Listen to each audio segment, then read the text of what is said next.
Société, droit et liberté avec Frédéric Bérard à C'est jamais pareil. 7h17 lundi, le gouvernement de Justin Trudeau a décrété la loi sur les mesures d'urgence pour faciliter le travail des autorités aux prises avec, on le sait, les manifestations et les barrages routiers. C'est la première fois depuis son adoption en 1988, qu'Ottawa met cette mesure en place. Cette loi donne plus de pouvoir au gouvernement et aux policiers pour agir. Mais quelle est la portée de tout ça et est-ce que c'était vraiment nécessaire? De grandes questions à poser à Frédéric Bérard ce matin. Bonjour. Bonjour. Là, on entend beaucoup de comparaisons avec la fameuse loi sur les mesures de guerre qui avait été utilisée pour la crise d'octobre en 1970. Est-ce qu'il y a un lien de famille entre ces deux lois ou c'est totalement autre chose? Oui, il faut faire attention parce qu'il y a plusieurs traumatisés là, d'octobre 70 qui, avec raison, se méfient de l'application de la nouvelle loi. Ceci dit, Frédéric, les distinctions sont importantes. Premièrement, il ne s'agit pas de la même loi. Il ne s'agit pas d'amendement à cette loi-là, à la loi initiale, mais bien d'une nouvelle loi de A jusqu'à Z. Et on y prévoit, je l'ai étudié hier après-midi, après notre discussion, et je vous dirais que j'ai été quand même assez surpris de voir, parce qu'elle n'a jamais été employée, comme vous l'avez dit, j'ai été surpris de voir à quel point elle tend à respecter la Charte canadienne des droits et libertés. Elle y fait même référence directement dans son préambule en disant « Je vais respecter, la loi en question va respecter la Charte, va respecter le pacte international relatif aux droits civils et politiques, qui est un pacte très, très important à l'échelle internationale. » Et il y a aussi plusieurs mécanismes de révision par le Parlement, chose qui n'existait pas comme telle dans la loi initiale, c'est-à-dire la loi sur les mesures de guerre. En d'autres termes, si le Parlement en a marre de la loi en question, en a marre de son application, pourra s'assurer de révoquer celle-ci là, en cours de route. Est-ce que c'était nécessaire? Ça, c'est une question qu'on entend souvent. Est-ce que déjà les autorités, les corps policiers avaient déjà tous les pouvoirs en place pour agir depuis les 2 dernières semaines? En gros, est-ce que Justin Trudeau avait à aller jusque-là avec cette annonce de lundi?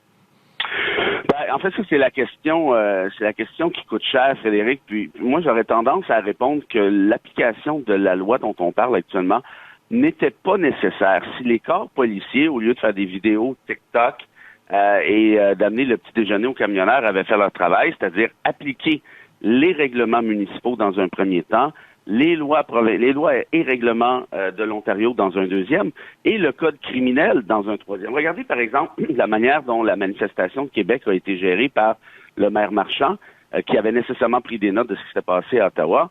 Mais ça s'est fait dans un calme quasi absolu, dans l'optique où ces camions-là ne sont pas allés où ils souhaitaient aller, et Ottawa aurait pu agir de la même manière. Donc, évidemment, là, on ne l'a pas fait.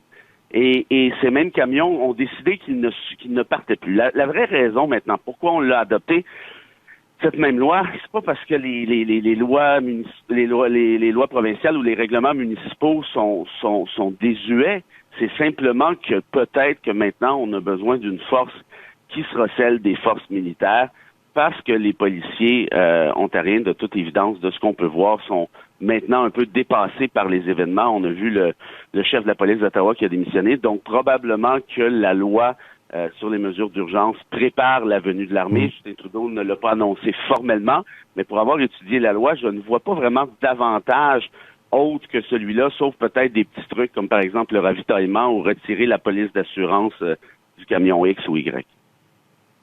Et ça réactive le fameux débat sur les compétences provinciales et fédérales. D'ailleurs, depuis la conférence de presse, on peut dire que ça a reçu un accueil assez froid de plusieurs premiers ministres des provinces, notamment François Legault.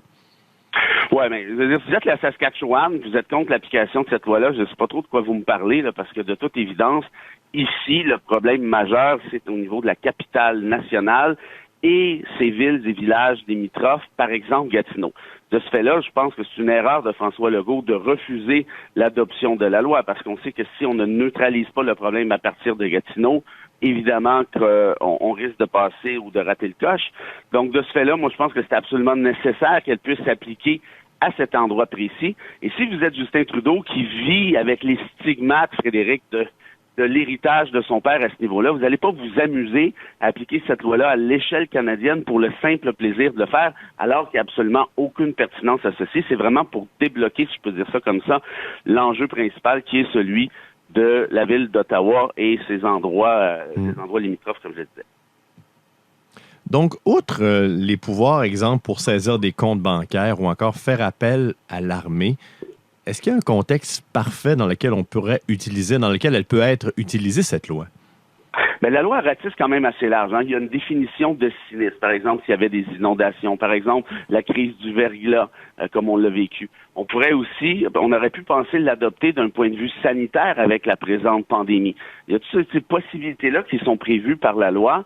Ici, on ne parle pas évidemment ni de sinistre ni de santé publique, mais bien de violence, d'état de siège. Ça aussi, il y a une section particulière dans la loi qui est prévue à cet effet-là. Est-ce que ça pourra permettre de dénouer l'espèce de nœud gordien dans lequel on s'est nous-mêmes empêtrés depuis quelques semaines, dans lequel Justin Trudeau s'est empêtré? Ça restera à voir. Moi, j'ai l'impression, je me répète encore une fois, que ceci prépare la voie pour l'armée, parce que autrement, le reste des mesures prévues, bien évidemment, on attendra de voir les autres décrets qui seront adoptés, mais les trucs de ravitaillement et autres, est-ce qu'ils seront suffisants? Je ne le sais pas. Et l'autre chose qu'il ne faut pas oublier, Frédéric, c'est quelque chose de grave là, qui se passe en ce moment. Les corps policiers affirment à mots couverts, et certains à la radio, qu'ils savent très bien qu'il y a une portion appréciable de ces camionneurs qui ont des armes dans leurs camions actuellement. On sait qui, on sait quelles armes, et ils n'agissent pas. Pourquoi ils n'agissent pas, comme je le disais? Parce qu'ils sont nécessairement craintifs des conséquences, donc peut-être le fait de l'arrivée imminente de l'armée pour essayer justement de pallier à un excès de violence potentiel. C'est quoi les pièges à surveiller? Donc, les pièges, est-ce qu'elle a des failles, cette loi des mesures d'urgence?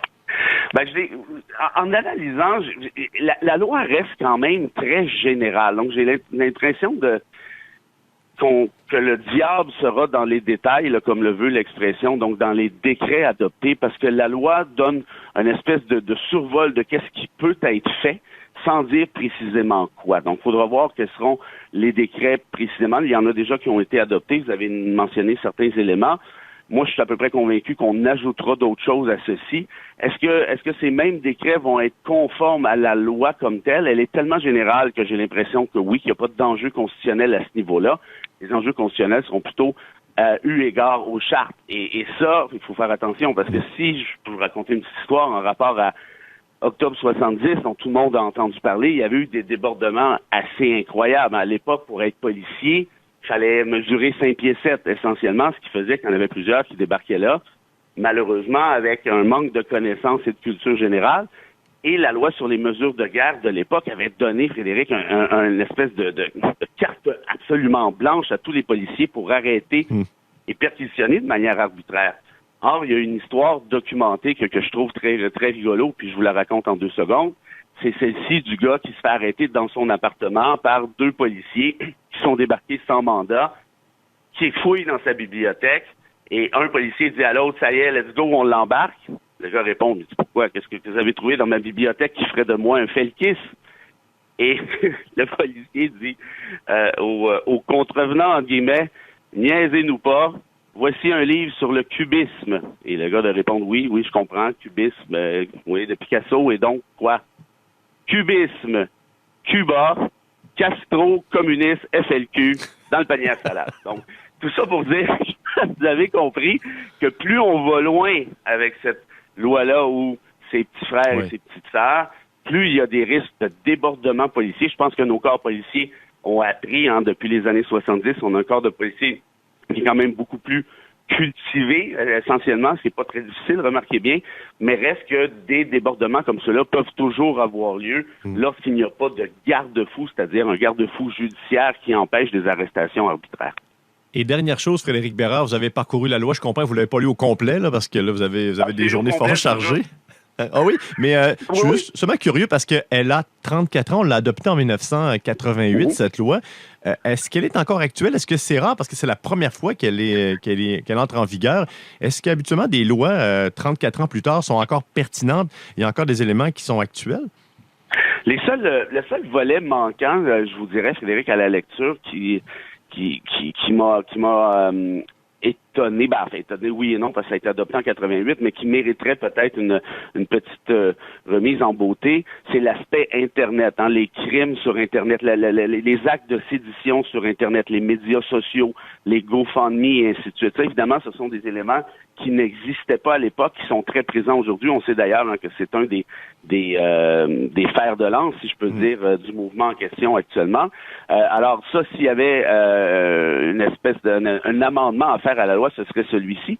Pour le reste, comme je l'expliquais, la loi est tellement générale qu'elle s'applique assez bien, je vous dirais, à 2022, sous réserve évidemment des décrets précis que l'on entreprendra, mais ceux-ci, à première vue, respecteraient cette espèce de loi qui est essentiellement de base. Vous voyez, nos chroniqueurs, ils font leur devoir avant de venir en ondes, comme Frédéric Bérard, et c'est pour ça qu'on aime leur parler à toutes les semaines. Merci beaucoup, Frédéric. On se reparle de toute façon. Merci beaucoup, on se parle la semaine prochaine. Au plaisir, salut. Au revoir.